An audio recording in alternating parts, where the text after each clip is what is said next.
Copyright act मिलता किन चीजों पे है, इसका क्या मतलब? कहा कॉपीराइट का मतलब है कि जो भी हम कोई भी वर्क करते हैं, जैसे बुक लिखा हमने, चाहे वो बुक जो है वो फिजिक्स का हो, चाहे केमिस्ट्री का हो, चाहे मैथमेटिक्स का हो, चाहे वो बुक आपका जो है वो कॉमिक्स ही क्यों ना हो, नन्हे सम्राट, चंपक, नंदन, सुना है इसका नाम? पढ़े हैं बचपन में? आप लोग जो है वो ज्यादा ये सब देखते होंगे, जो क्या था, कार्टून शो वगैरह।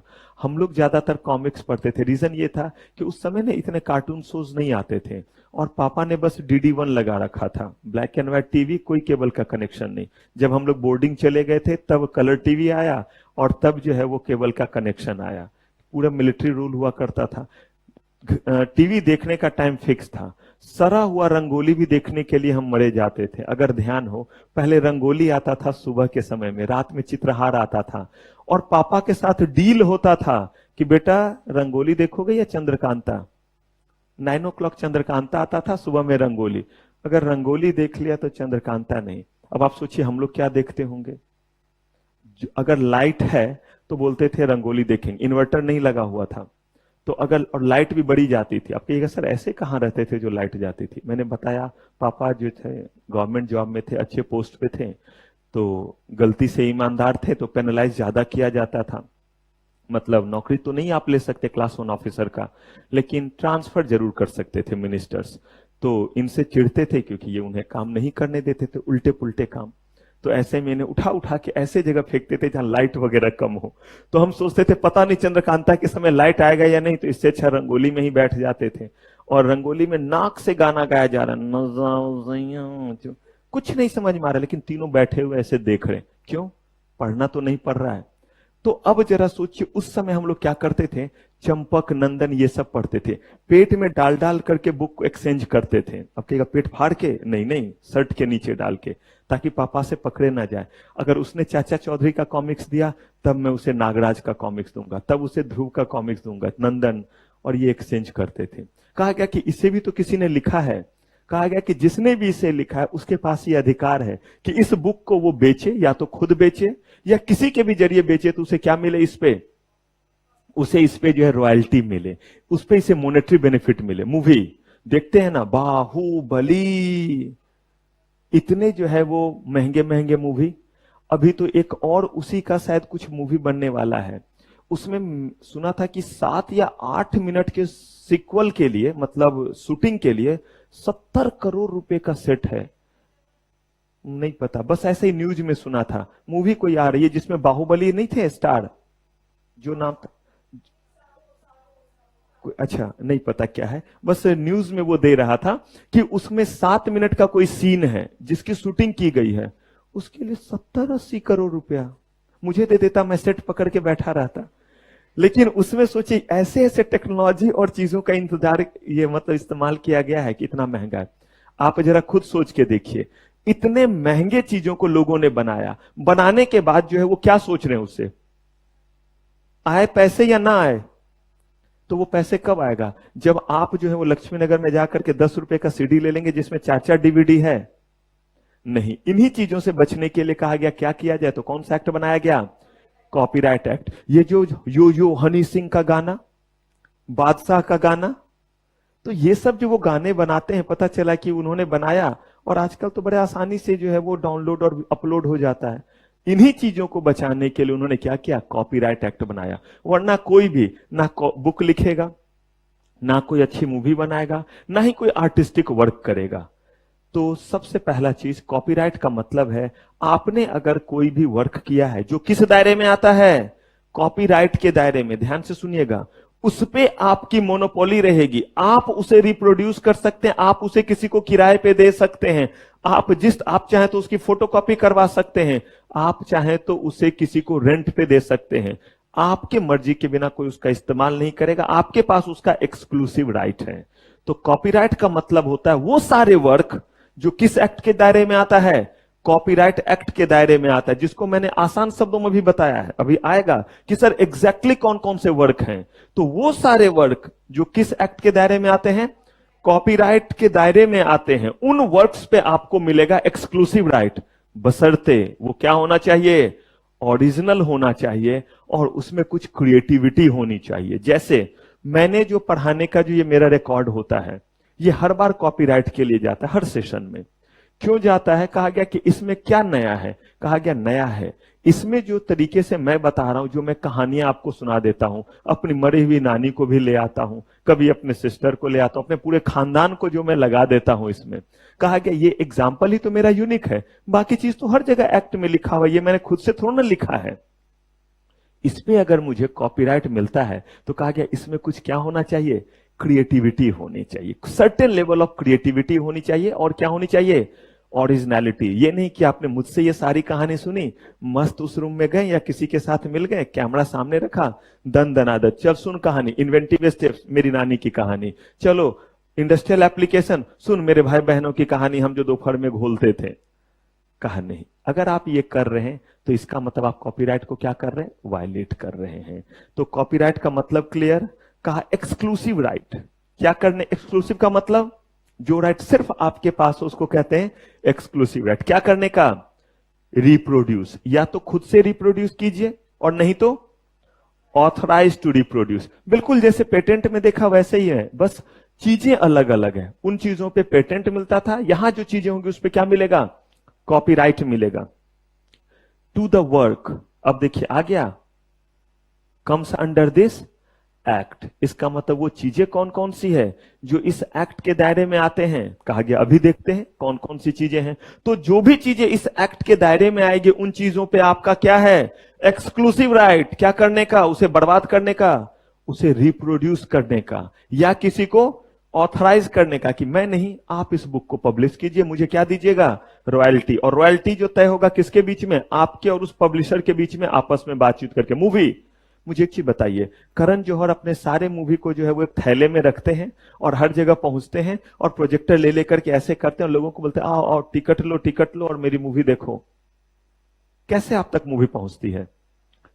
थिएटर में, सिनेमा हॉल में लगता है, या वो सीडी वगैरह बनाते हैं और वो सीडी जो है दुकानों में पहुंचती है किसी कंपनी के साथ, चाहे एचएमवी, सारेगामा या जो भी कंपनी है, वीनस, उनके साथ। इसका मतलब है उन लोगों को इन्होंने राइट दिया या नहीं? ऑथराइज किया। क्या करने के लिए? रिप्रोड्यूस करने के लिए। व्हेन आइडियाज और expression content are in tangible form. कहा इसके लिए आइडिया का क्या होना जरूरी है? टेंजेबल फॉर्म में। जैसे आप कहते सर आपने क्या बुक लिखा है, मैं जो बुक दिमाग में सोचा हुआ है वो तो आप समझ भी नहीं सकते। कैसे समझूंगा? दिमाग में आपके सामने लाइएगा तब ना समझूंगा। आप कहते सर मैं कॉपीराइट लेने जा रही हूं, मैं कॉपीराइट लेने जा रहा हूं। किस चीज पे? मेरे पास एक जोरदार आइडिया, बहुत धांसू आइडिया है। किस चीज का आइडिया है? एक कॉमिक्स का या एक बुक का। मुझे एक चीज बताइए, आइडिया पे कॉपीराइट मिलेगा? क्या कीजिएगा उस आइडिया को? कहीं तो नोट कीजिए, वही तो वह टेंजेबल फॉर्म में। आपने बहुत अच्छा स्क्रिप्ट सोचा हुआ है, कहां पे? मूवी का बहुत अच्छा स्क्रिप्ट, मिलेगा इस पे कॉपीराइट? क्या करना पड़ेगा? इसे स्क्रिप्ट को लिखिए, ठीक है मूवी नहीं बनी है, स्क्रिप्ट को लिखिए, जाकर के क्या ले लीजिए? अब उस स्क्रिप्ट पे कोई भी जो है वो मूवी नहीं बना सकता बिना आपके परमिशन के, लेकिन आपके परमिशन से कर सकता है या नहीं? कर सकता है। चेतन भगत, सुने हैं नाम? बहुत अच्छे ऑथर हैं, आईआईटीएन हैं, आईएम से पढ़े हुए हैं। उन्होंने जो है वो बुक लिखा, 2-3 बुक उनके हैं। एक पे तो 3 इडियट है जो, अच्छा, तो एक पे जो है वो हाफ गर्लफ्रेंड, एक पे 2 स्टेट शायद है इसका। अच्छा, हैरी पॉटर आपने जो है वो मूवी देखा है या सुना है? हैरी पॉटर आपको पता है रियल में पहले कॉमिक्स था और वो पहले पॉपुलर उतना नहीं था, जब वो मूवी में कन्वर्ट हुआ तो पॉपुलर हुआ। चंद्रकांता शायद जो है खत्री करके कोई इसके जो है वो राइटर हैं जिन्होंने उपन्यास लिखा है। चंद्रकांता एक उपन्यास है, एक नॉवेल है, उस पे पूरा का पूरा सीरियल बना है। आपको क्या लगता है उनसे पूछा नहीं गया होगा? अरे भाई उनके पास राइट है। आप कहिएगा सर बुक लिखा तो मूवी भी, कहा हर तरीके से प्रोड्यूस करने का राइट उनके पास है। अगर आपने जो है वो बुक लिखा है, कॉमिक्स लिखा है, नॉवेल लिखा है, कहानी लिखा है, आपके पास अधिकार है उस कहानी को ऑडियो और वीडियो में क्या करने का? बदलने का। या तो खुद बदलिए या किसी को क्या दे दीजिए? राइट दे दीजिए। तो चेतन भगत को अच्छे पैसे मिले, तब उन्होंने बोला कि ठीक है मेरे नॉवेल पे बना। उन्हें 2 फायदा हुआ, एक नॉवेल और पॉपुलर हो गया। अच्छा, मैंने नहीं पढ़ा है। अच्छा, क्योंकि नॉर्मली नॉर्मली हाँ उसमें जैसे, लेकिन उनपे बेस्ट है तो उन्हें क्या देना पड़ा, उन्हें रॉयल्टी। देखिएगा आगे मैं बताऊंगा भी कि थोड़ा भी उस पर अगर बेस्ट है, अगर सब्सटेंशियल पार्ट बेस्ट है तो भी उनसे परमिशन लेना पड़ता है। तो उन्होंने कहा कि आइडिया एक्सप्रेशन को किस फॉर्म में बदलो, टेंजेबल फॉर्म में, जिसे देखा जा सके, छुआ जा सके, समझा जा सके। और there shall be what, minimum level of what, creativity. कुछ तो उसमें क्या होना चाहिए, क्रिएटिविटी एंड व्हाट, किसी का नकल नहीं होना चाहिए। अभी मत घबराइएगा, अभी कुछ मत लिखिएगा, देखिए अभी कैसे इसको कलेक्ट करने वाले हैं। इसका मतलब किन चीजों के बारे में यह कहा हुआ है, works come under this act. तो कहा गया वो कौन कौन सी बातें हैं, एकदम ध्यान से सुनते रहिएगा, एकदम ध्यान से। पहले मुझे एक जगह तक पहुंचने दीजिए, तब जाकर के सारा कुछ कंसोलिडेट होगा। तो अब देखिए, अगर कोई चीज ओरिजिनल लिटरेरी, लिटरेरी का मतलब होता है जो भी चीज राइटिंग से रिलेटेड है वो सब किस में आता है, लिटरेरी, लिटरेरी वर्क में आता है। इसमें कॉमिक्स का लिखना भी आता है, मैगजीन में लिखना भी आता है, न्यूज़पेपर का लिखना भी आता है, और वो आपका इकोनॉमिक्स से लेकर के फिजिक्स केमिस्ट्री तक के महान महान बुक भी आते हैं। तो छोटा सा लिखा हुआ चीज भी आता है और बड़ा हुआ चीज भी आता है। हर चीज लिटरेरी के दायरे में आ गया जो किसमें लिखा हुआ है, राइटिंग में है। चाहे वो कहानी भी हो तो भी, नॉवेल हो तो भी, पंचतंत्र की कहानी भी, और फिजिक्स का जो है वो प्रिंसिपल भी। साथ में क्या शामिल है, कंप्यूटर प्रोग्राम। कुछ याद आ रहा है, कंप्यूटर प्रोग्राम को हमने कहीं कहा था कि इस पे कुछ नहीं मिलेगा, क्या याद है, क्या नहीं मिलेगा, पेटेंट नहीं मिलेगा। और वहां हमने क्या बोला था, क्या यह सोसाइटी के लिए खराब है, तो हमने कहा था इसे किसी और एक्ट में प्रोटेक्ट करेंगे।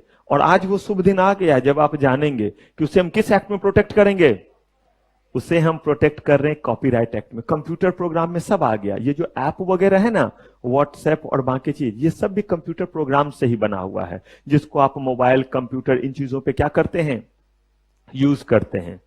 और क्या, ड्रामेटिक, जो लोग ड्रामा वगैरह करते हैं, कहा इस पे भी कॉपीराइट मिलता है, कहा हाँ जी कॉपीराइट मिलता है। अब इस बात पे मत जाइएगा, लेकिन सर लोग तो एक दूसरे का कॉपी कर लेते हैं।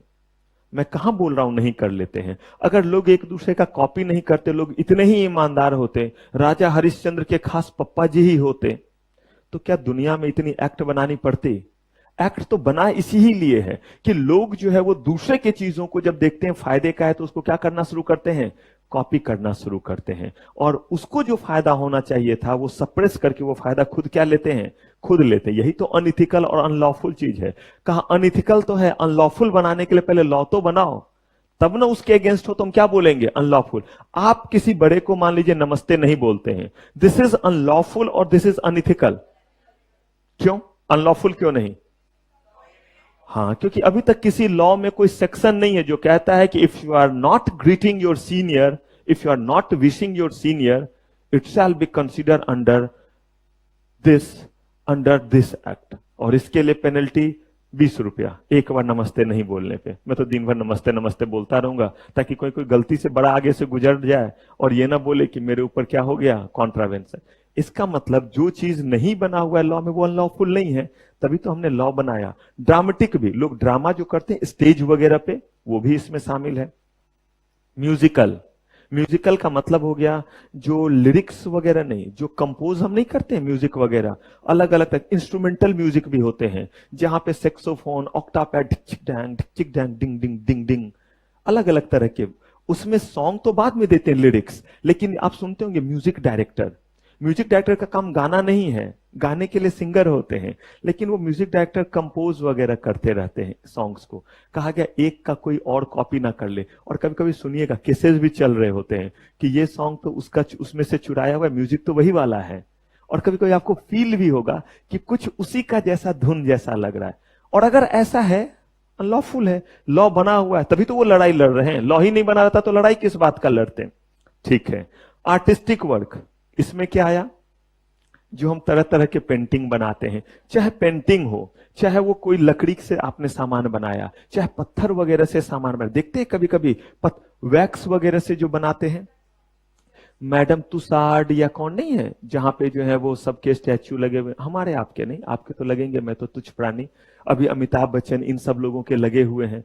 कहा गया कि ऐसे आर्टिस्टिक वर्क अगर है तो सिनेमेटोग्राफिक, ये सिनेमेटोग्राफिक इसलिए मैंने लिखा है क्योंकि लॉ में सिनेमेटोग्राफिक फिल्म ही नाम है, लॉ में फिल्म वर्ड नहीं है, लॉ में वर्ड सिनेमा नहीं है। ये तो हमने अपने सुविधा के लिए यहां से सिनेमा काट लिया और इसको सिनेमा बोलने लगे, या इधर बाद वाला क्या करने लगे, फिल्म, क्योंकि हमें बोलने में दिक्कत होने लगी। सिनेमेटोग्राफिक फिल्म, रियल में जो मूवी है जिसको मूवी भी कह देते हैं, मूवी वगैरह लॉ ने नहीं डिफाइन किया, लॉ ने उसको क्या बोला है, सिनेमेटोग्राफिक फिल्म। तो आप भी जब सीएस बनेंगे और करण जौहर की किसी मूवी का अगर इंफ्रिंजमेंट हो रहा है और आप केस करेंगे, तो आपको बताना पड़ेगा कि कॉपीराइट एक्ट के तहत वो कौन सा वर्क है। तो उसमें आप मूवी नहीं लिख पाएंगे, क्या लिखेंगे, सिनेमेटोग्राफिक फिल्म उसमें लिखेंगे। हम नहीं नाम के साथ भी करते रहते हैं, किसी का लंबा सा नाम रहा तो डिम्पी हो सकता है नाम कुछ और रहे, किसी का नाम कुछ और रहे, आगे का या पीछे का जो कन्वीनियंट रहा, कभी कभी तो उसमें और सफिक्स प्रफिक्स भी लगा देते हैं। तो वैसे ही जो है सिनेमा फिल्म दोनों यहां से कटा हुआ है। और सिनेमा वर्ड जान रहे हैं, फिल्म वर्ड समझ रहे हैं, जो मूवी वगैरह बनते हैं, कहा कि ये किसके दायरे में आता है, कॉपीराइट के दायरे में आता है। इसका मतलब है, इसका मतलब ठीक पीछे वाले स्लाइड, लेकिन पहले साउंड रिकॉर्डिंग करके, साउंड रिकॉर्डिंग भी जो है वो किस में आता है। और याद रखिए सिनेमेटोग्राफिक फिल्म में सारी चीजें आती है। फिल्म को उन्होंने डिफाइन किया कि फिल्म का मतलब सिर्फ ये नहीं है कि अगर कोई मूवी बना रहा है तो, कोई सीरियल भी अगर बन रहा है तो भी किस दायरे में आएगा, सिनेमेटोग्राफिक फिल्म के दायरे में आएगा। क्या आप मुझे साउंड रिकॉर्डिंग और म्यूजिकल में डिफरेंस बता पाएंगे? मैंने बताया नहीं है, बस देखता हूं। साउंड रिकॉर्डिंग पे भी कॉपीराइट मिलता है। आपके पास सोचने के लिए समय है 30 सेकेंड, सोच लीजिए, पहले बोल के मत सोचिएगा, टेक योर टाइम 30 सेकेंड। भाईचारा बहनचारा नहीं, सिर्फ मेरे तरफ चोंच घुमाइए।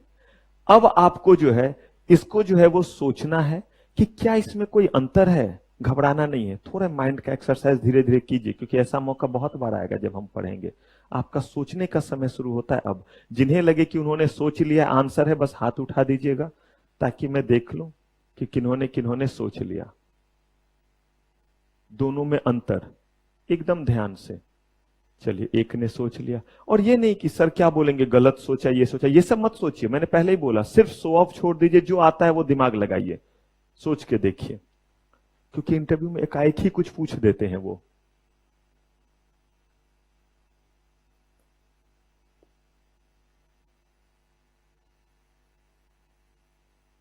आप हाथ उठा रहे हैं, ठीक है, नहीं तो ऐसा ना हो कि सर देख लिया आपने तो समझो हाथ उठाना, और पूछोगे तो सर थोड़ी खुजली हो रही थी।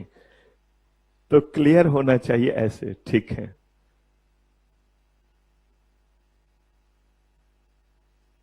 चलिए तो बताइए, आप ही को पहले मौका देते सबसे पीछे से।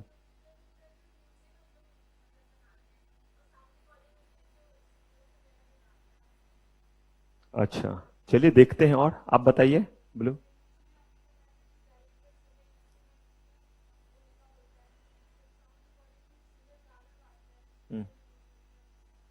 अच्छा, आप लोग, हाँ,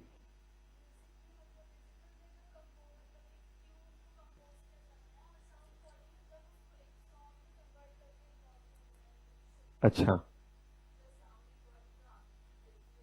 हाँ, वेरी गुड, हाँ,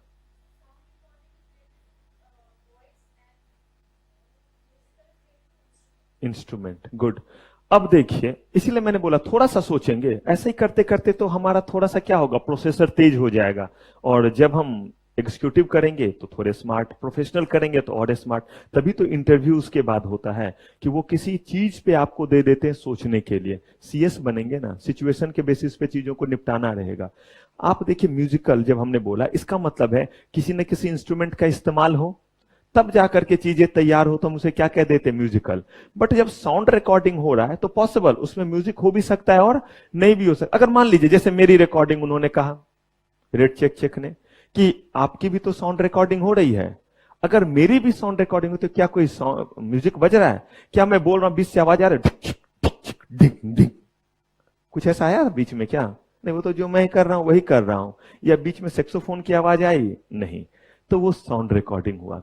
तो इसीलिए उन्होंने दोनों डाल दिया, क्योंकि अगर नहीं डालते तो क्या होता, मैंने तो आपको पहले ही बोला, जिस चीज के लिए लॉ में जिक्र ही ना हो, क्या उस पर प्रोटेक्शन मिलेगा? यही तो हमारे देश में सबसे बड़ी दुविधा है। आपने किसी को मान लीजिए कि एक खास तरीके से मारा, लॉ के दायरे में वो मर्डर के डेफिनेशन में ही नहीं है, तो आपको सजा नहीं मिलेगी। इसीलिए तो लोग फायदा उठाते हैं, लॉ को क्या करते हैं, लॉ के अकॉर्डिंग ही डिफीट करते हैं। फिर अगली बार हमें समझ आती है और हम क्या करते हैं, अमेंडमेंट करके वो चीज भी क्या करते हैं, तभी तो लॉ में अमेंडमेंट आता है। अब देखिए, ये सारी चीजें क्लियर है। इन चीजों पे हमें क्या मिलेगा, एक बार बैक होइए, इन चीजों पे हमें मिलेगा एक्सक्लूसिव राइट। कॉपीराइट तो यही कहता है। कॉपीराइट क्या कहता है वो देखिए, वर्क्स अंडर दिस एक्ट। फिर आगे बढ़िए, देख लिया कौन कौन से वर्क हैं। इन वर्क पे क्या मिलेगा, एक्सक्लूसिव राइट। क्या करने का, रिप्रोड्यूस या ऑथराइज टू रिप्रोड्यूस। बशर्ते ये सारे के सारे काम, एकदम ध्यान से, ये सारे के सारे काम में क्या होना चाहिए, सर्टेन मिनिमम, और क्या होना चाहिए, साथ ही साथ ये सारे काम जो हैं वो क्या हो, एक्सप्रेस किए जा सके किस फॉर्म में। बहुत अच्छा धुन का आपके दिमाग में जो है वो आइडिया है, अरे भाई ये तो म्यूजिक में आ गया, मिल सकता है इस पे कॉपीराइट एक्सक्लूसिव राइट, लेकिन पहले क्या करना पड़ेगा, और उसमें क्या होनी चाहिए, certain minimum level of creativity. जैसे देखिए, मैंने एक धुन बना दिया, ढिंक चिका ढिंक चिका ढिंक चिका ढिंक टिक ढिंक, नहीं ये तो है किसी का, अब मेरे से म्यूजिक कैसे बनेगा, मैं म्यूजिक डायरेक्टर थोड़ा ना हूं। या मान लीजिए ढिंग डिंग डिंग डिंग डिंग डिंग डिंग डिंग।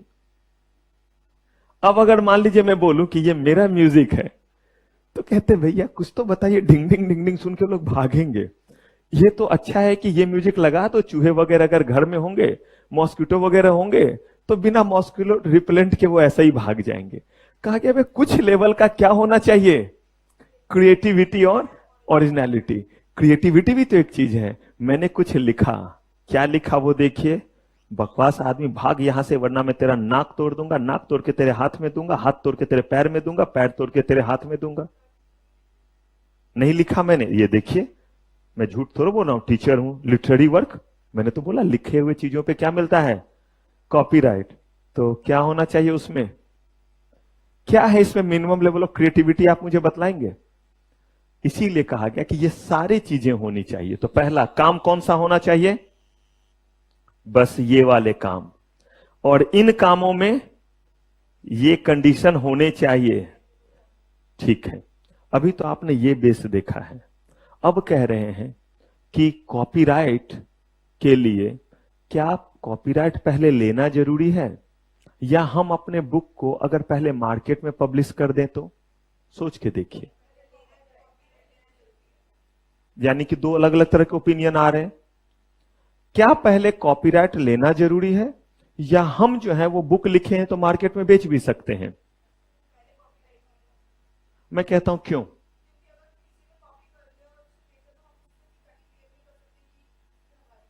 और अगर मान लीजिए कि हमें मौका नहीं मिल रहा है अभी कॉपीराइट लेने का, उसमें समय लग जाएगा, तब तक मैंने चीजों को बना लिया है, तो क्या उतने दिन तक मैं मॉनेटरी बेनिफिट ना लूं, अपने ही बुक को जो है वो लोगों को ना दूं। सोच के देखिए, मैं तो बस सोचने कह रहा हूं, लॉजिक से ही लॉ बना है।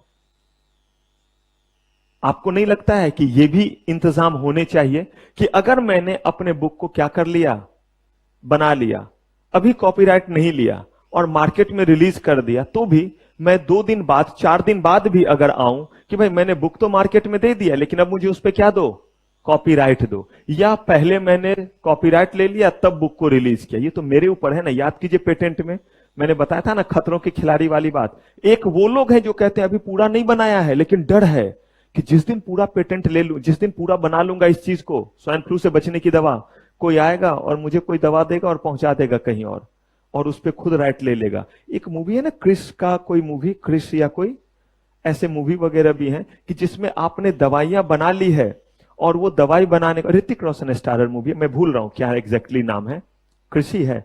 तो उसमें जो है वैसे ही उनके पापा ने कुछ बनाया था और उस पर जो है कोई दूसरे आकर के कब्जा कर लेते और अपने उसका गलत इस्तेमाल या जो भी इस्तेमाल कर रहे हो।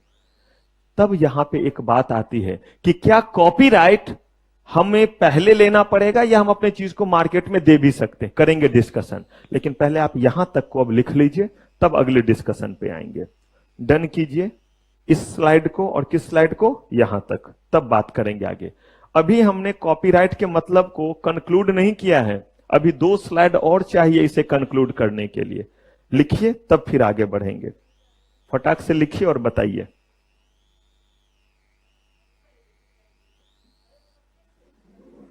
ध्यान दें।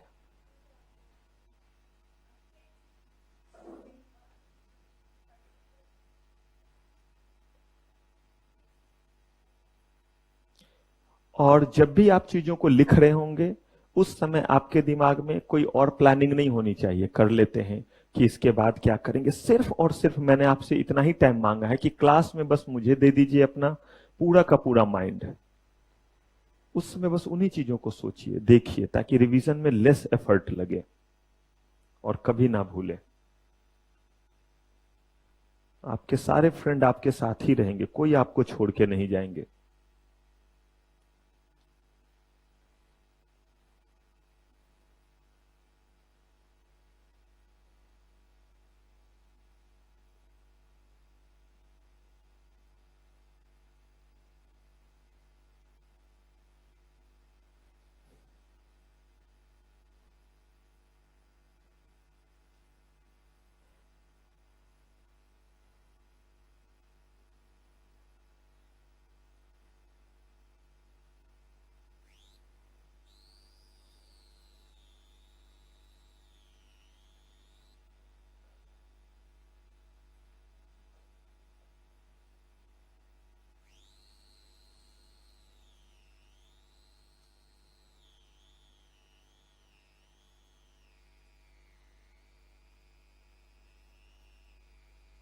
डन कर लेंगे तो बताएंगे, हमें नेक्स्ट स्लाइड पे भी पहुंचना है।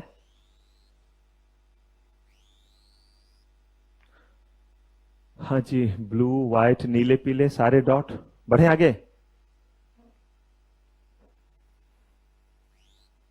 आइए इसे डन कीजिए।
डन है, बढ़े आगे। ठीक है, एकदम ध्यान से, एकदम ध्यान से, एक वर्ड भी कोई और नहीं, एकदम और ऐसे हो जाइए। ठीक है, हम लोगों ने सबसे पहले डिस्कस किया कि कॉपीराइट उन चीजों पे मिलेगा जो किस दायरे में आता है। प्लीज एक्ट को तरीके से समझिएगा, फिर कभी नहीं भूलिएगा, और कितने भी तरीके से घुमा के पूछेगा आपको परेशानी नहीं होगी। और अगर आप पूरे तरह से नहीं समझेंगे तो हो सकता है थोड़ा अप्लाइड कर देगा तो आपको आता रहेगा, लिख नहीं पाएंगे, और जब मेरे से मिलेंगे मैं बोलूंगा यही तो लिखना था इसमें, ओ सर यही लिखना था, तो इसीलिए थोड़ा अलर्ट रहिएगा। इन चीजों पे हमें क्या मिलेगा? कॉपीराइट। तब मिलेगा कॉपीराइट जब हम कह रहे हैं कि उसमें क्या होनी चाहिए? Minimum level of creativity, originality, और उसे हमने क्या किया? टेंजेबल फॉर्म में, तो उस पे हमें रिप्रोड्यूस या ऑथराइज टू रिप्रोड्यूस का राइट मिलेगा। अब हमने कहा कि और क्या क्या कंडीशन फुलफिल करने पड़ेंगे कॉपीराइट लेने के लिए। कहा कि कंडीशन को हमने बांटा दो पार्ट में, और इसको बड़े ध्यान से समझिएगा क्योंकि यहां पे केस लॉ बनता है। कहा क्या मतलब, एग्जाम्पल देता हूं, मैंने बुक लिख लिया, अभी मैं कॉपीराइट नहीं लेने जा रहा हूं। कॉपीराइट लेते लेते तक तो समय लगेगा क्योंकि ये प्रोसीजर होता है, प्रोसीजर दिखलाऊंगा, उस प्रोसीजर में समय लगेगा। जैसे आपने पेटेंट देखा था, मैंने बोला था लेते लेते साल भर लग जाते हैं, तो कॉपीराइट के प्रोसेस करते करते तक तो टाइम लग जाएगा। क्या उस बीच में मैं अपने बुक को ना बेचूं? कहा गया अगर नहीं बेचता हूं तो मेरा मॉनेटरी लॉस होता है। तब इन्होंने दो बातें कही और कहा कि in case of published work और in case of unpublished work, कहा अगर आप कॉपीराइट लेना चाहते हैं तो आपको कंडीशन फुलफिल करने पड़ेंगे। कहा कौन सा कंडीशन? कहा भाई आपको कंडीशन जो फुलफिल करने पड़ेंगे वो इस बेसिस पे होगा कि आपका वर्क कैसा है। आप कहेंगे वर्क का क्या मतलब? तो देखिए हमारे वर्क तो इसी दायरे में आते हैं, इनमें से ही रिलेटेड वर्क होगा। लेकिन लेकिन लेकिन इनमें से ही रिलेटेड वर्क हमारे या तो क्या होंगे, पब्लिश्ड होंगे, या क्या होंगे, अनपब्लिश्ड होंगे। या तो क्या होंगे, पब्लिश्ड, या क्या होंगे, अनपब्लिश्ड। मतलब क्या है वो सुनिए। कॉपीराइट के लिए जब मैं एप्लीकेशन देने जा रहा हूं उससे पहले मैंने अपने बुक पे कॉपीराइट ले रखा है। सॉरी, जब मैं अपने बुक को कॉपीराइट के लिए एप्लीकेशन देने जा रहा हूं तो उससे पहले मैंने अपने बुक को मार्केट में क्या कर दिया है, पहुंचा दिया है। यानी कि मैंने जो है वो लोगों के बीच में बुक को बेचना शुरू कर दिया है। ये एक सिचुएशन। दूसरा, बुक लिख लिया है, मार्केट में बेच नहीं रहा हूं, क्या लेने के लिए आ गया, कॉपीराइट। मूवी रिलीज कर दिया है लेकिन अभी जो है वो उस पर कॉपीराइट नहीं लिया है। दूसरा, मूवी रिलीज करने से पहले उस पर क्या ले लिया, कॉपीराइट ले लिया। आपने कोई एल्बम आराम से यूट्यूब सब पे डाल दिया लेकिन अभी कॉपीराइट नहीं लिया है। और एक हुआ कि यूट्यूब या किसी जगह डालने से पहले आप उसको क्या कर लेते हैं, कॉपीराइट। तो यहां पब्लिश का मतलब यही है। याद रखिएगा, जब हम कॉपीराइट की बात करेंगे तो पब्लिश का मतलब ये मत समझिएगा सिर्फ बुक का पब्लिशिंग। पब्लिश का मतलब या मूवी का मतलब रिलीज किया जाना, सॉन्ग का मतलब कंपोज किया जाना, और जब हम बात करेंगे बुक का तो पब्लिश किया जाना। कॉपीराइट में जैसे हम पेटेंट में पढ़ते थे, जो इन्वेंशन करता है उसको क्या बोलते हैं, इन्वेंटर। ऐसे ही कॉपीराइट के तहत जो किसी चीज पे कॉपीराइट ले उसको ऑथर कहते हैं। इस ऑथर का मतलब बदलेगा, आगे मैं बताऊंगा। अगर बुक के केस में ऑथर किसको कहेंगे, तो कहा गया जो प्रोड्यूसर है। ऐसे ही म्यूजिक के केस में ऑथर किसको कहेंगे, तो कंपोजर को। तो इन्होंने कहा कि इन जनरल जो भी कॉपीराइट पे राइट क्रिएट करने आता है उसको इन जनरल हम क्या कह देते हैं, ऑथर कह देते हैं। तो अब या तो हमारा काम पब्लिश्ड है या पब्लिश्ड, और पब्लिश का मतलब है now it is known to the public, और अनपब्लिश का मतलब है still it is not known to the public. कहा ठीक है, अगर वर्क हमारा पब्लिश्ड है तो हम किस कंडीशन को फुलफिल करें। कहा अगर वर्क पब्लिश्ड है तो यहां दो बातें होंगी। पहली बात, आपने इस वर्क को कहां पहले पब्लिश्ड किया, इंडिया में, या फिर पब्लिश्ड किया आउटसाइड इंडिया। मुझे बताइए, इज इट पॉसिबल और नॉट? ये दोनों सिचुएशन संभव है या नहीं? या दूं एग्जाम्पल, बुक एक छोड़िए, आप जो है वो मूवी लीजिए, आपने मूवी बनाई, कॉपीराइट अभी नहीं लिया, और इस मूवी को इंडिया में पहले रिलीज किया, पॉसिबल? मूवी को अभी इंडिया में नहीं रिलीज किया, बाहर प्रीमियर किया। सुनते भी होंगे कितने मूवी का पहले बाहर प्रीमियर होता है, क्योंकि वहां पे थोड़ा नकल लोग कम करते हैं, सोचते यहां तब प्रीमियर करेंगे जब कॉपीराइट ले लेंगे, तो तब तक वहां पे जो है वो रिलीज कर देते हैं। और बुक के सेंस में भी ऐसा होता है, मेरे केस में भी हुआ था। मैंने अपने वैल्यूएशन की जो बुक लिखी थी पहले मैंने उसे बाहर पब्लिश किया था, यहां पे कॉपीराइट लेकर के पब्लिश किया, क्योंकि यहां लोग डरे रहते हैं कि पता नहीं जो है वो उस पे जो है वो क्या क्लेम और कैसे लोग कॉपी कर लेंगे। एनीवे, कहा कि अगर आपने बुक को पहले कहां रिलीज किया है, इंडिया में, कोई बात नहीं है, बस इतने से ही कंडीशन से कंडीशन फुलफिल हो गया। आप चाहें तो कॉपीराइट एक्ट के अकॉर्डिंग इंडिया में क्या ले सकते हैं, कॉपीराइट उस बुक पे ले सकते हैं। ठीक है, चेक किया जाएगा, देखेंगे कैसे मिलता है। लेकिन अगर बुक पहले पब्लिश कहां है, आउटसाइड इंडिया, कहा इस केस में, कहा इस केस में ये कंडीशन फुलफिल होना चाहिए जो नीचे एरो से बना हुआ है। कौन सा कंडीशन, ऑथर। किस डेट को? डेट ऑफ पब्लिकेशन क्या होना चाहिए?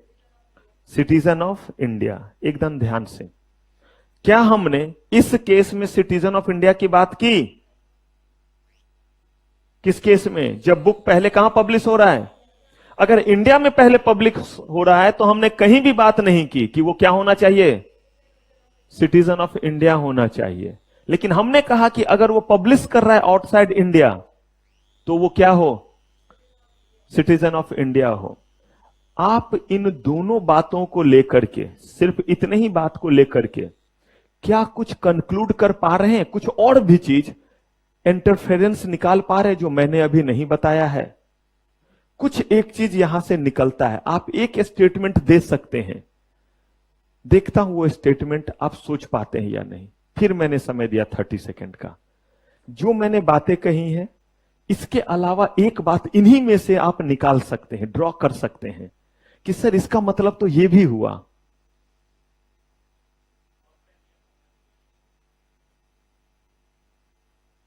और सोचिए, इसी से रिलेटेड है, ये 100% सत्य नहीं है।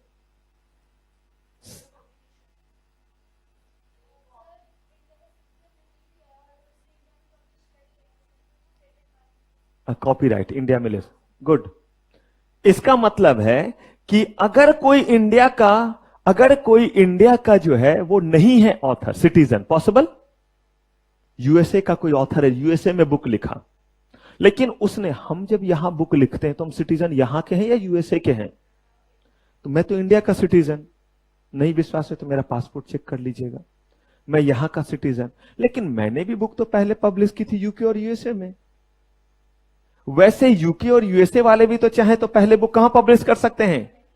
सिटीजन वो कहां के? यूके और यूएसए के, लेकिन पहले बुक कहां पब्लिश किया? तो क्या वो इस कंडीशन को फुलफिल नहीं कर रहे हैं? और अगर इस कंडीशन को फुलफिल कर रहे हैं तो उन्हें हमारे कॉपीराइट एक्ट के तहत यहां का कॉपीराइट मिलेगा।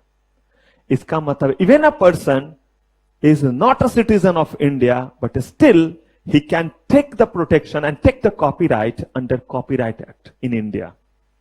अब इसी को वो चाहते तो क्या करते? एग्जाम में आपके इंप्लाइड में पूछ देते हैं।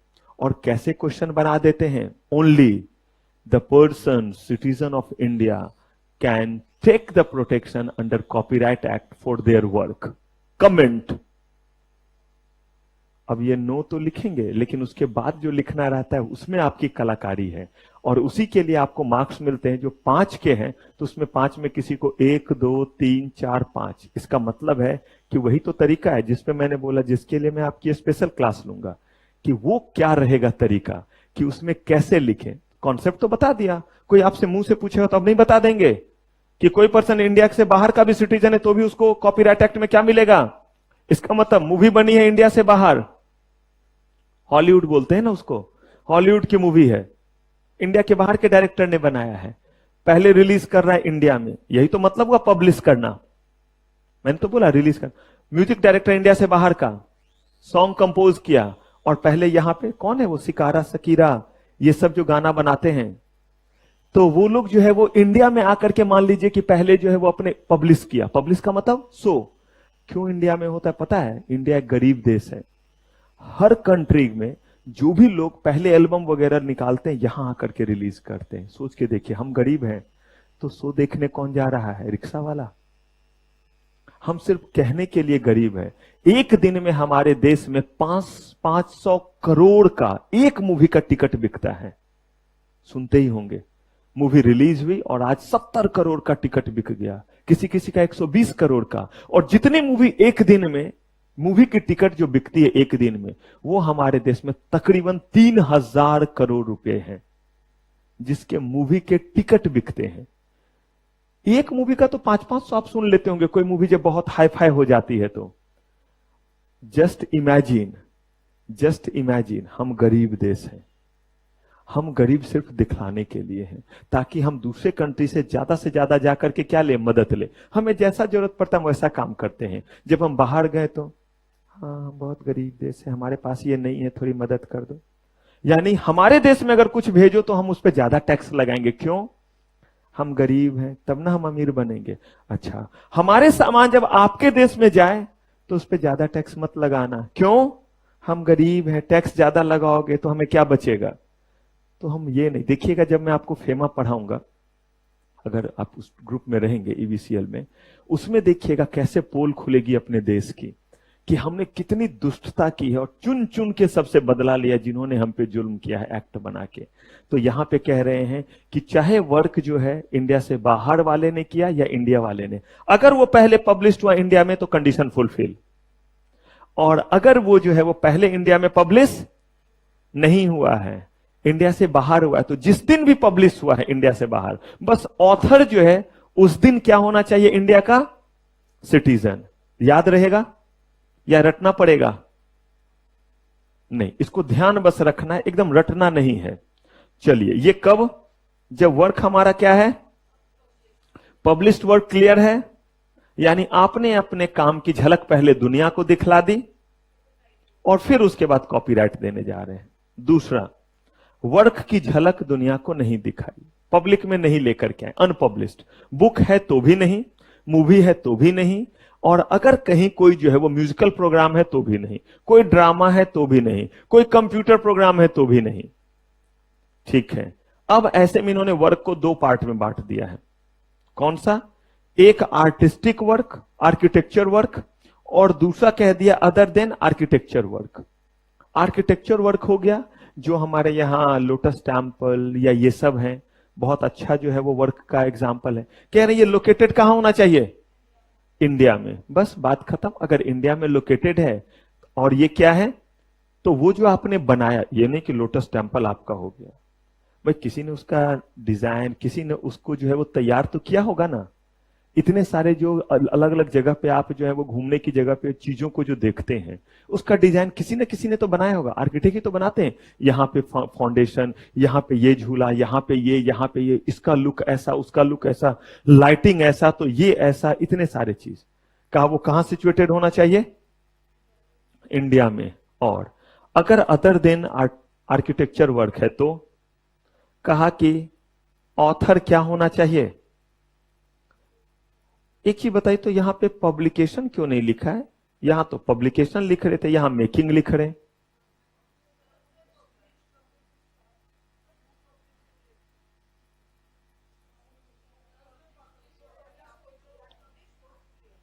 हाँ जी, ये तो पब्लिश हुआ ही नहीं है, तो हम लिखेंगे कैसे? इसीलिए वर्ड क्या लिखा? मेकिंग। अभी तो बनाया है हमने, लोगों को दिखलाया कहां है, पब्लिश कहां किया है, इसीलिए लिखा हुआ है मेकिंग। क्लियर है? तो चलिए, अब जो है हम इसे फिर से जो है वो कंक्लूड करते हैं। हमारे काम दो तरह के, या तो वो पब्लिश्ड होंगे या, लेकिन वो काम किस दायरे में आएंगे? बस इन्हीं में से कोई वर्क होगा। या तो लिटरेरी वर्क होगा, ड्रामेटिक, म्यूजिकल, आर्टिस्टिक, सिनेमेटोग्राफिक या साउंड रिकॉर्डिंग, इन्हीं में से कोई वर्क होगा। या तो पब्लिश्ड होगा, यानी लोगों के बीच में हमने इसे पहुंचा दिया है, या फिर नहीं पहुंचाया है। पहुंचा दिया है तो दो बातें होंगी, ऑफिस ऑफिस, दो बातें, या तो पब्लिश्ड या अनपब्लिश्ड। अगर पब्लिश्ड है तो फिर दो बातें होंगी। पहली बात, या तो वो इंडिया में पहले पब्लिश्ड हुआ होगा, कंडीशन फुलफिल, और कुछ देखने की जरूरत नहीं है, या फिर वो इंडिया से बाहर पब्लिश्ड हुआ होगा। फिर ऐसे में आपको सेटिस्फाई करना पड़ेगा कि अगर इंडिया से बाहर पहले पब्लिश्ड हुआ है तो ऑथर उस दिन, किस दिन? जिस दिन ये पब्लिश्ड हुआ है उस दिन क्या होना चाहिए? इंडिया का सिटीजन होना चाहिए। भले उसके बाद जो है वो इंडिया का सिटीजन ना भी रहे, दूसरे जगह की नागरिकता ले ले। पॉसिबल? लोग लेते हैं ना। अभी देखिए आपके वो कौन है जो घोटाला करके भागे थे, नीरव मोदी और ये विजय माल्या, नीरव मोदी भी दो दो दूसरे देश की जाकर के क्या ले लिए? सिटीजनशिप, ताकि उनके ऊपर हमारे देश का कानून ना लगे, क्योंकि बहुत सारे कानून हैं जो इंडियन सिटीजन के ऊपर एप्लीकेबल होते हैं। तो उन्होंने बोला ना रहेगी बांस ना बाजेगी बांसुरी। गड़बड़ घोटाला का देखिए कितने लोग तेज हैं, तभी तो लॉ में चेंज लाना पड़ता है। कहा कि मैं इंडिया का सिटीजनशिप ही छोड़ता हूं, अब मेरे ऊपर ये वाले एक्ट तो लगेंगे ही नहीं, अब मेरे ऊपर तो सिर्फ वही कानून लगेंगे जो इंडियन एक्ट विदेशियों के ऊपर लगता है। तो उसमें शायद मुझे थोड़ा क्या मिल जाए? रिलीफ मिल जाए। अब आइए, इन केस ऑफ कौन सा वर्क? अगर वर्क अनपब्लिश्ड है तो या तो इंडिया में पहले पब्लिश हुआ होगा या इंडिया से बाहर।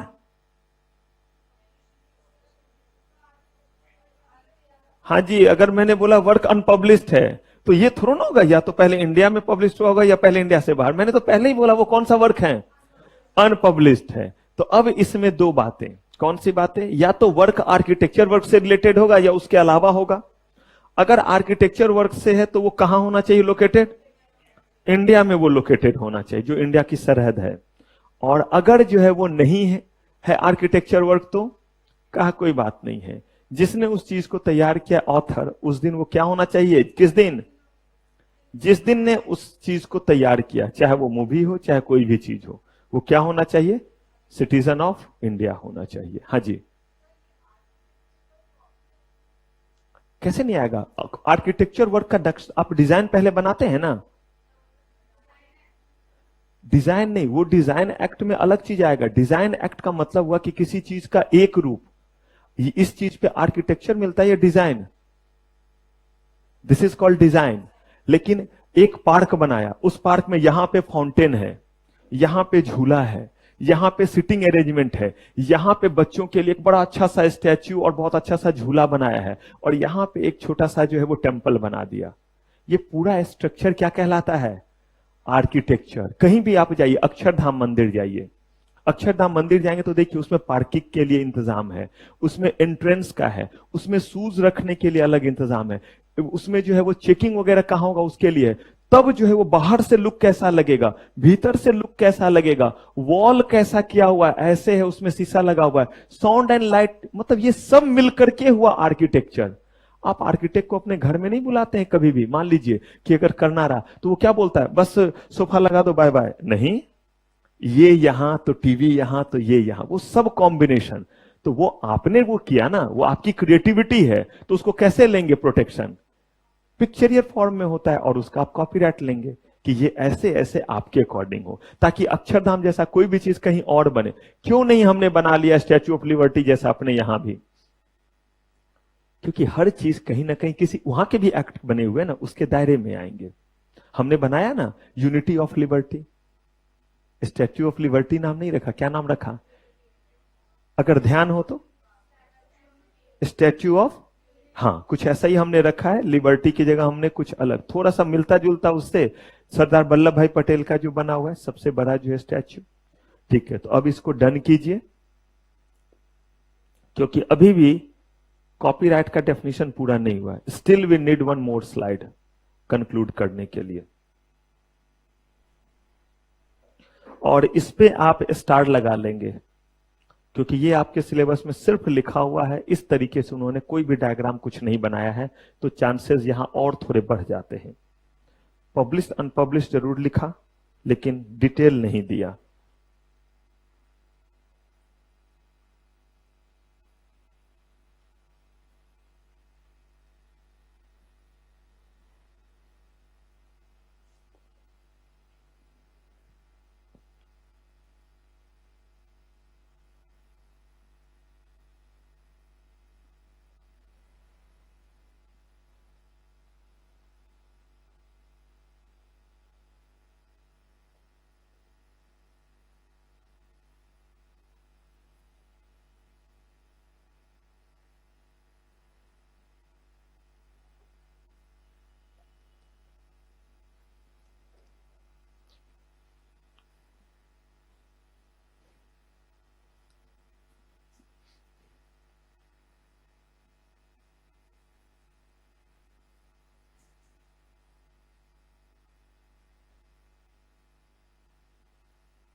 डन कर लेंगे तो मुझे बताएंगे।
डन।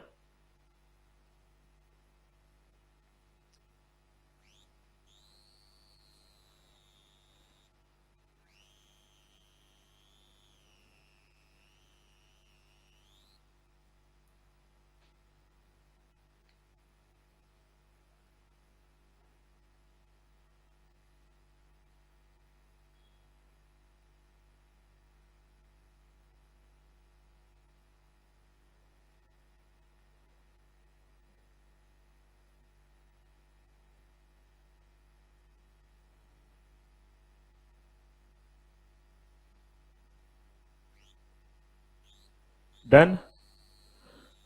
देखिए, हम लोगों ने सबसे पहले देखा कि कॉपीराइट का मतलब क्या है, जिसमें हमने कहा कि कॉपीराइट जिन जिन वर्क पे मिलता है उन पे आपको एक्सक्लूसिव राइट मिलेगा। ये हुआ कॉपीराइट।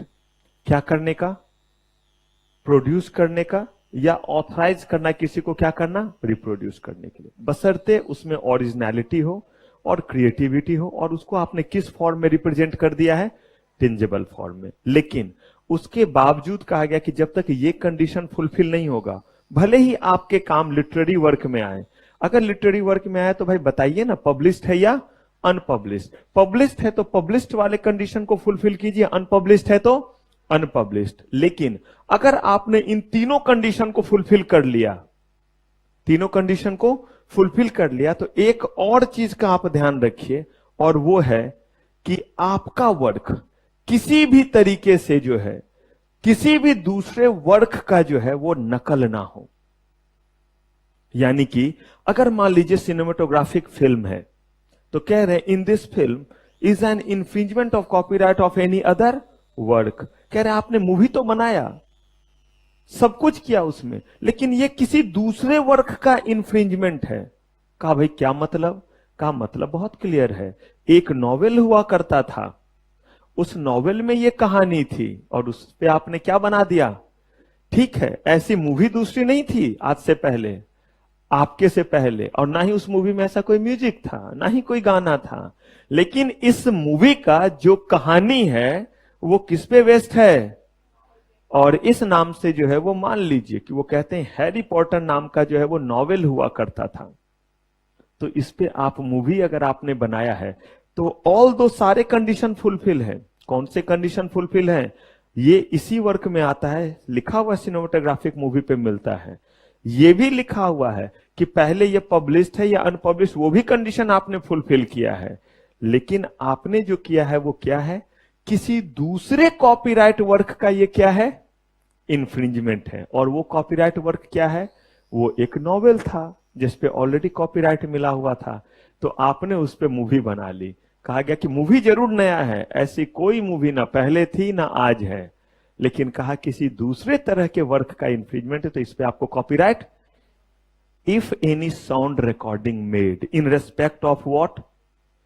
लिटरेरी, ड्रामेटिक और musical work, if in making copyright in such work has been infringe. अब इसका मतलब देखिए, आपने मेरे बुक को अपने नाम से नहीं किया, लेकिन मेरी जो बुक है उस बुक को आपने जो है वो पढ़ना शुरू किया, और उसके बाद आप क्या करते हैं ये देखिए, मेरे बुक को रीड कर करके वॉइस रिकॉर्डिंग करके उसे सेल कर रहे हैं।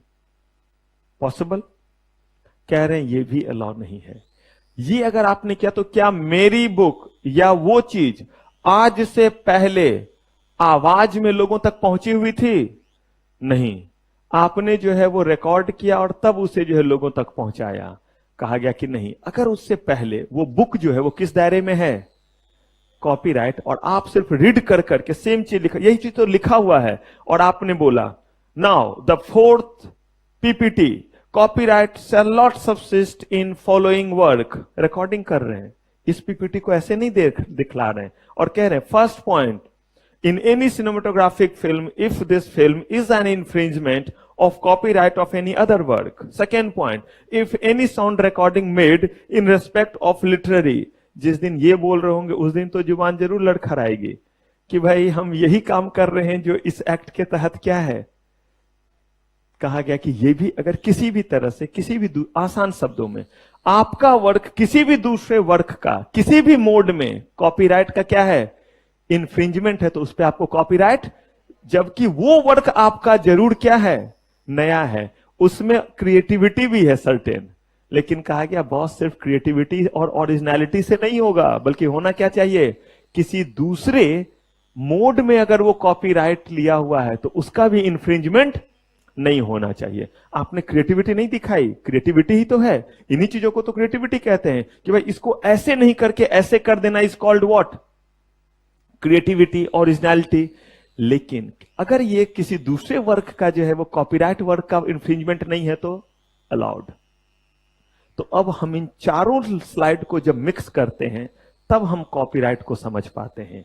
कॉपीराइट किन किन चीजों पे मिलता है, लिखेंगे नहीं, बोलिए मेरे साथ, जयकारा थोड़ा सा लगाइए। कॉपीराइट किन किन चीजों पे मिलेगा, literary work including what, computer program, उसके बाद musical, artistic, dramatic, cinematographic, sound recording, इन चीजों पे मिलेगा। और इन चीजों पे जो है वो तब मिलेगा जब या तो ये क्या हो, पब्लिश्ड हो या अनपब्लिश्ड हो। अगर ये पब्लिश्ड है तो कहां पहले होना चाहिए, इंडिया में। और अगर ये पहले इंडिया में पब्लिश्ड नहीं है तो जहां भी पब्लिश्ड हुआ है सिटीजन वो होना चाहिए इंडिया का, किस दिन, जिस दिन वो इंडिया से बाहर पब्लिश्ड हुआ। ठीक है, अनपब्लिश्ड वर्क है तो ठीक है, आर्किटेक्ट और अदर देन आर्किटेक्ट, अगर आर्किटेक्ट वर्क है तो इंडिया में लोकेटेड होना चाहिए, और नहीं है आर्किटेक्ट वर्क तो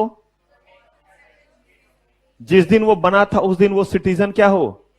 अगर ये सारे कंडीशन हो गए तो एक और कंडीशन देखना पड़ेगा, और वो क्या है, किसी भी दूसरे मोड में कॉपीराइट वर्क का इंफ्रिंजमेंट। और अगर ये सारे कंडीशन फुलफिल हो गए तब आपको इस पे क्या राइट मिलेगा, एक्सक्लूसिव राइट मिलेगा, क्या करने का, रिप्रोड्यूस करने का, या किसी को कि वो रिप्रोड्यूस करे। क्लियर है, चलिए अब इसकी भी छपाई कीजिए।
डन कर लेंगे तो बताएंगे।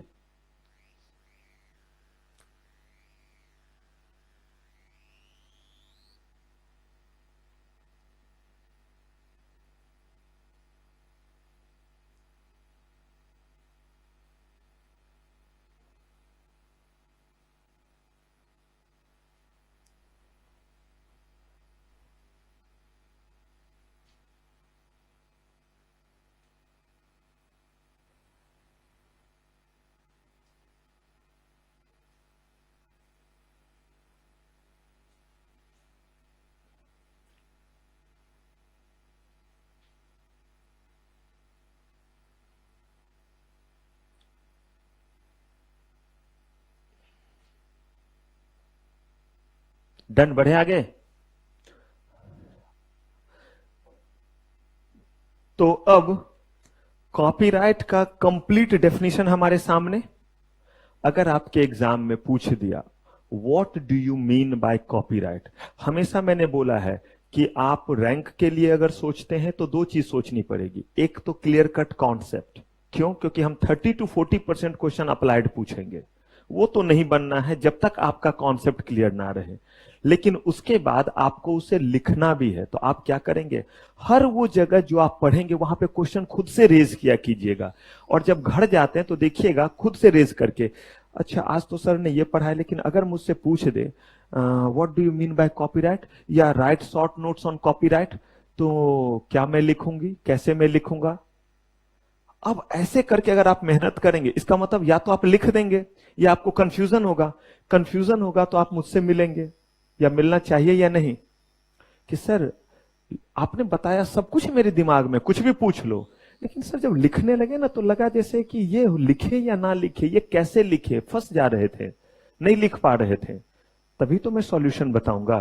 पहले आप बीमारी लाएंगे तब डॉक्टर इलाज करेगा, या डॉक्टर जबरदस्ती आकर के 2 इंजेक्शन भोंक देगा कि ना तू ये ले।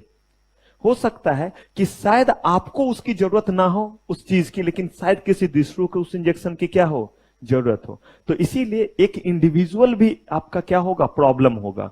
तो वो आप खुद से डायग्नोज कीजिए और मुझ तक पहुंचिए। जो जनरल प्रॉब्लम वो तो मैं यहीं पे खत्म कर दे रहा हूं, इसलिए मैंने इस तरह से कॉन्सेप्ट बता दिया। लेकिन हो सकता है इसके बाद, हो सकता है किसी को कोई प्रॉब्लम, सर इसमें क्या दिक्कत है, कॉपीराइट के बारे में लिखना है, 4 स्लाइड आपने बताया, इन्हीं चारों से उठा करके देंगे। लेकिन याद रखिए, इसका मतलब ये नहीं कि पूरा का पूरा सिर्फ पहला लिखेंगे, सिर्फ ये लिखा और कुछ नहीं लिखा।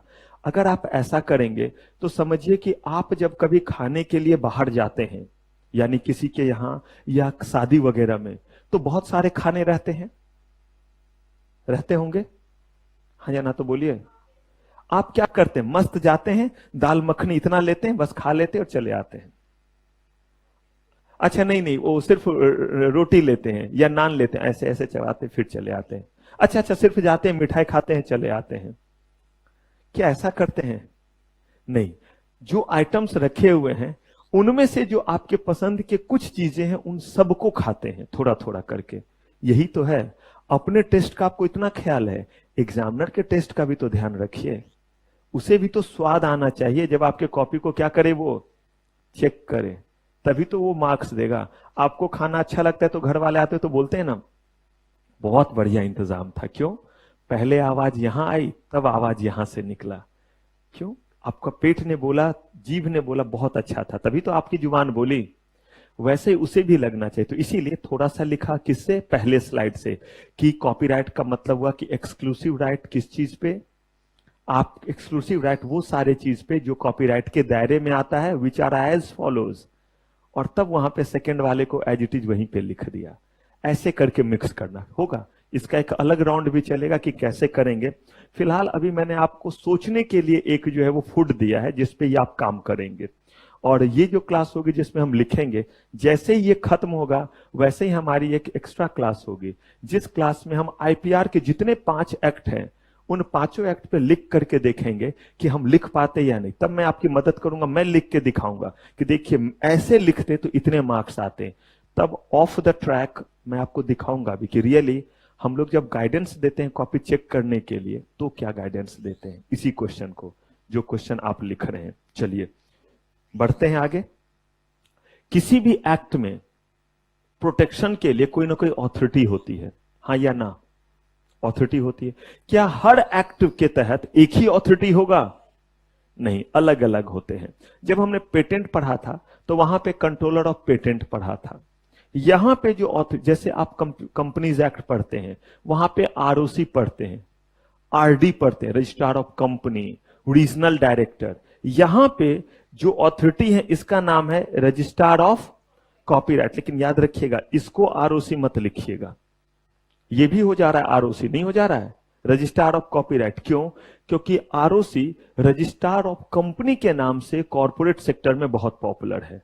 तो इसीलिए हम एग्जाम में साफ तौर पे क्या लिखेंगे, रजिस्ट्रार ऑफ कॉपीराइट। एक ऑथोरिटी, दूसरी ऑथोरिटी का नाम क्या है, कॉपीराइट बोर्ड। कॉपीराइट बोर्ड जो है वो किसकी तरह होता है?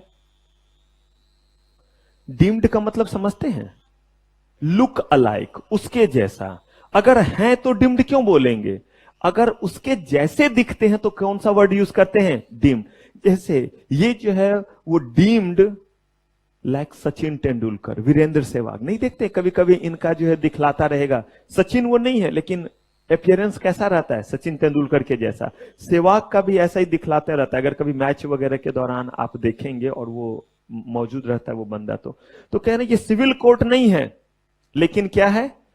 डीम्ड। सिविल कोर्ट की तरह है। इसका मतलब हमने उसको वो सारे अधिकार दिए हैं जो अधिकार किसको दिए हुए हैं? क्यों दिए हुए हैं?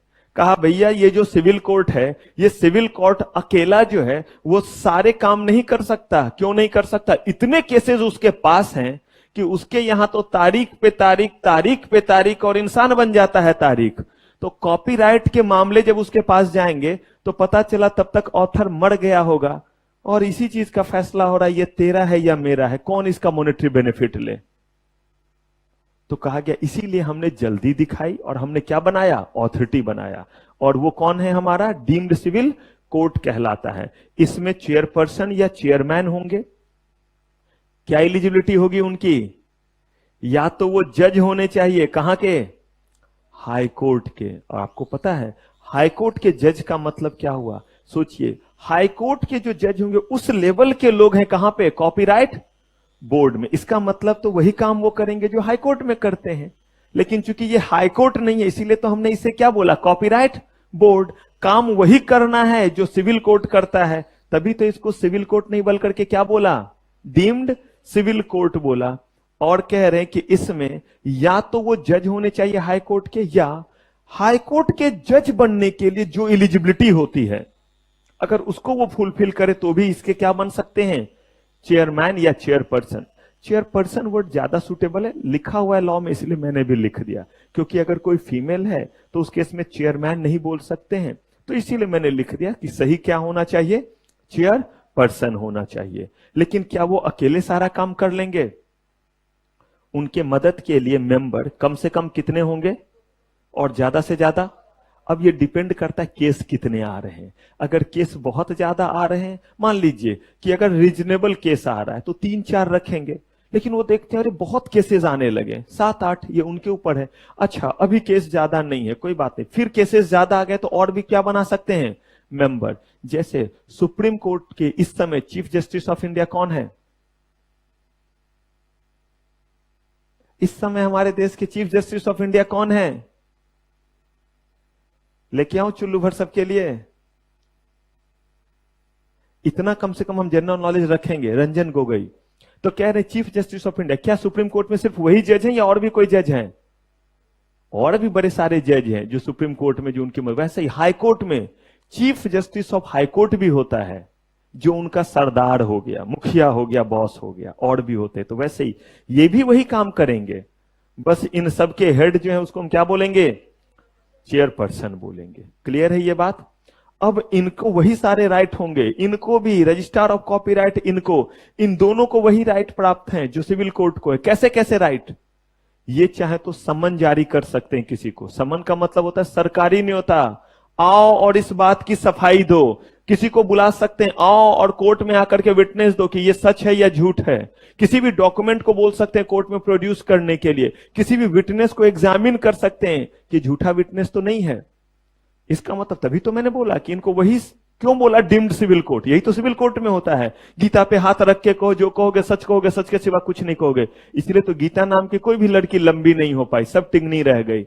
सबने इतना झूठा कसम खाया। मैंने अपने जानते हुए किसी भी गीता नाम के जो है, आपने देखा होगा तो अच्छी बात है, लंबा नहीं देखा, सबको मैंने छोटा ही देखा है। क्योंकि नहीं कहते हैं किसी की झूठी कसम खाओगे तो उसमें बरकत नहीं होती है। मम्मा कहती थी कि झूठा कसम खाओगे तो देखना ना मैं नहीं बचूंगी। तो कभी भी हम लोग माँ का झूठा कसम नहीं खाते थे। कोई बोलता था माँ कसम खा, एक मुक्का देते थे और सीधे बोलते थे तेरी कसम, मर जा तू अभी के अभी मर जा। और उसे बोलते भी थे देख अगर तेरा झूठा कसम खाता तो तू अभी मर जाता। इसका मतलब मैं जो बोल रहा हूं वो क्या है? मैं किडनी बहुत लगाता था, दुबला पतला था ना, तो शरीर में तो जान थी नहीं, तो बस दिमाग लगा। सुना नहीं आपने किडनी की ये कहानी? सुनाऊं? हाँ या ना? व्हाइट नहीं सुनेंगे, चलिए सुनाता हूं। आप ही को कहना ब्लू डॉट व्हाइट। हाँ, आपने हाँ नहीं बोला ना, इसीलिए हाँ सुनाओ, बड़े दुखी होकर के बोल रहे हैं। एक बार 3 बच्चे बहुत दिनों से एक ही क्लास में अटके हुए थे, पास ही नहीं हो रहे थे बायोलॉजी में। टीचर पक गया, हाथ जोड़ के कहता है बस एक सवाल पूछूंगा, एक एक सवाल तीनों से, बस उसका जवाब दे दो, पास कर दूंगा, अब नहीं और झेल सकता। 3-4 साल से उसी बायोलॉजी के क्लास में, नहीं होता टीचर भी पक के बोल रहा है। तो तीनों खुश, तो तीनों खड़े। बायोलॉजी का था, टीचर ने पूछा अच्छा बता, हार्ट कहां होता है, दिल कहां होता है? ये बच्चे का चेहरा है, चेहरा देख के ही लगा कि उसे आंसर नहीं आ रहा है। टीचर तो पास करने के ही मूड में था, तो एक को ऑप्शन दिया, बता हार्ट जो है कमर के नीचे होता है या गर्दन के ऊपर होता है? तो वो बोला कमर के नीचे। एक तबड़ाक दिया, नालायक कहीं का, तो किसी लायक नहीं है। फिर दूसरे की बारी आई, उससे पूछा गया बता दिल कहां होता है? तो उसने सोचा ये ऑप्शन तो गलत हो गया, तो उसने जो है वो बोला गर्दन के ऊपर होता है। उसे भी एक दिया, नालायक कहीं का। अब एक बचा, उसको बोला अब तू बता दिल कहां होता है? वो डर गया, और डर करके ऐसे क्या बोला, शाबाश तू एकदम सही स्टूडेंट है, तू अगली क्लास में जाएगा। जब बाहर निकला तो उसके दोनों दोस्त जयकारा लगाने लगे, यार तू तो हमारे बीच रहने लायक ही नहीं, तू तो बहुत इंटेलिजेंट है, तू कहां हमारे बीच में फंस गया था, तू तो जो है चीज नहीं चाइनीज है हीरा, बड़ाई पे बड़ाई। भाई तू ये बता कि तूने जो है ये जवाब दे कैसे दिया? तीनों तो जबरदस्त नालायक थे, बुर्बक और बद्री वाला हाल था, वो नहीं सीरियल एक आता है छोटे बच्चों वाला, तो तूने ये जवाब कैसे दे दिया? तो कहता है दोस्त किडनी लगाया, किडनी। तो मतलब उसने जो बोला वो देखिए कि इतनी उसे बायोलॉजी की समझ थी कि उसे ये पता था कि किडनी के इस्तेमाल से आप सही आंसर क्या कर सकते हैं, दे सकते हैं। तो उसी समय से मैं भी ये बोलने लगा कि अगर हम समझदार है तो ठीक है, वरना हम भी क्या लगाएंगे, किडनी लगाएंगे। तो एनीवे अब जरा पहुंचते हैं, ऑथोरिटी कितने तरह के? एक का नाम रजिस्ट्रार ऑफ कॉपीराइट, दूसरे का नाम कॉपीराइट बोर्ड है। फटाक से इसको कीजिए, क्योंकि यही दो अथॉरिटी क्या करेंगे, हमारी मदद करेंगे क्या करने में, कॉपीराइट दिलाने में भी। और अगर कॉपीराइट का किसी भी तरीके से क्या हो रहा हो, इन्फ्रिंजमेंट हो रहा हो, तो ये रोकेंगे उस चीज को।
डन करेंगे तो बताएंगे, डन।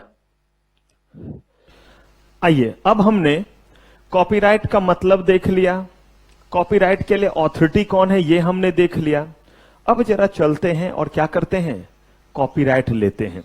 कॉपीराइट लेने को ही हम क्या कहते हैं, रजिस्ट्रेशन ऑफ कॉपीराइट। तो देखिए रजिस्ट्रेशन ऑफ कॉपीराइट का मतलब है कि जिन चीजों को आपने बनाया उसको क्या करने जा रहे हैं, रजिस्टर्ड करने जा रहे हैं। लॉ ने साफ साफ बोला है कि भैया आपको रजिस्टर नहीं करना है तो मत करो, हम आपको प्रोटेक्शन उतना ही देंगे।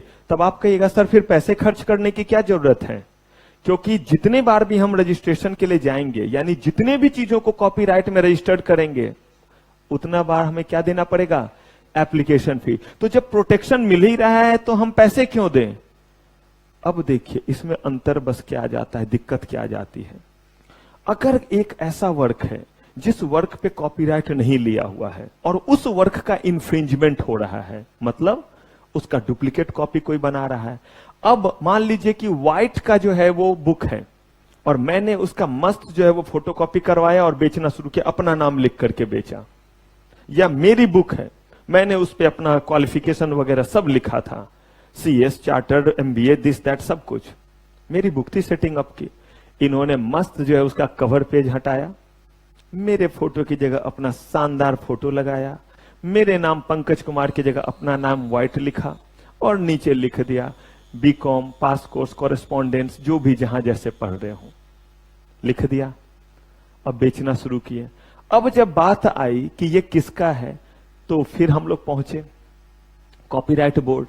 अब साबित करना पड़ेगा कि ये तेरा है या मेरा है। बस ये प्रॉब्लम आती है, मुझे अपने ही चीजों को साबित करना पड़ेगा। मुझे बच्चों को बुलाना पड़ेगा, मैं इनको बोलूंगा white, blue, blue, check check, सब आइए आइए आइए, आओ आओ आओ, और क्या करो, विटनेस दो कि आपको याद है ना, आपने मेरी क्लास की थी तो मैंने आपको ये क्या किया था, बुक प्रोवाइड किया था।